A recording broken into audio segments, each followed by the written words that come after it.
Well, guess what? Happy birthday to Facebook. And Spencer Onte's here to discuss how far it has come in 9 short years. And here he is, dressed up in a suit. Thank you very much for being here. I'm back. You're back with a suit. Yeah. It's good. So, 9 years, and what a difference. Well, you know, I think when you really look at it, I would make a good argument to say that Facebook is probably the most impressive new company to be built over the last decade. Yeah, I mean, it's certainly like 1 billion users, right?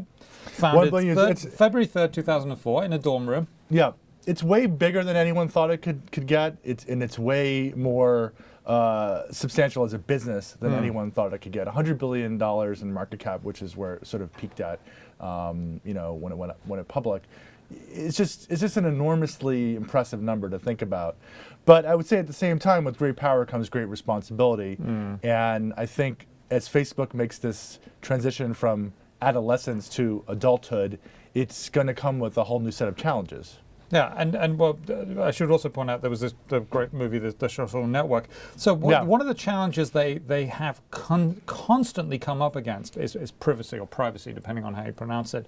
You say privacy. Yeah, and let's call the whole thing off. But it is an issue. People worry about this, including our colleague Julia Angwin, who seems to think about nothing else. But it's a worry, right?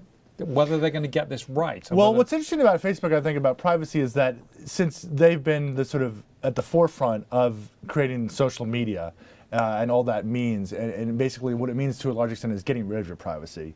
And they've been really pushing the envelope on digital privacy, and at times they've gone too far, and they've been beaten back. But I think that Mark Zuckerberg is essentially right when he says that people's attitudes on privacy are changing, and one of the reasons they're changing is because of a company like Facebook. So I think they're going to continue to push the envelope on privacy, but I do think they need to be more respectful of it, especially since they're operating under a government regulation now and being audited by the U.S. government in terms of privacy.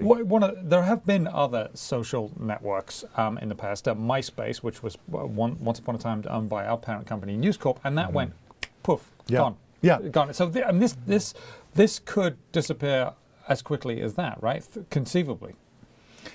I don't know if I would agree with that exactly. I think that once you reach a certain scale in the technology business, your position becomes entrenched to a certain extent. So they've obviously blown away everyone else in their space, and they've got a huge network effect of 1 billion people. When you get 1 billion people on a network and they start posting the photos of their children and their families and their friends, it gets sticky, as they say.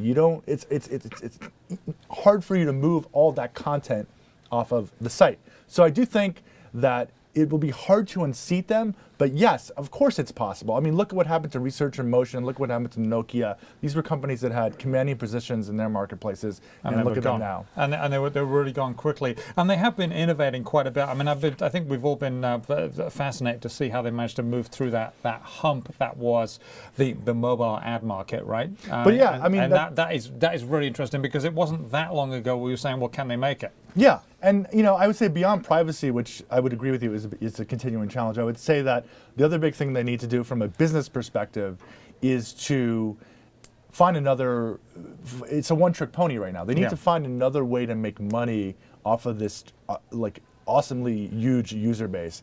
This is the same challenge that Google faced with digital advertising. There was one thing they brought up, was possibly charging people $1 to send you an email. I don't think that's going to be part of the solution. Yeah, I don't. It seems small potatoes. It seems like it would backfire. Certainly they're thinking about different ideas, right? They don't want to force people into doing something they don't want to do. All right, what they want to do is they want to make it attractive so that people will opt into something, and like maybe buying things on Facebook, okay, or maybe making a better form of monetizing all the usage and activity on your mobile Facebook service. Those are two things that they're working on, I think, pretty hard right now, and I think they have some potential.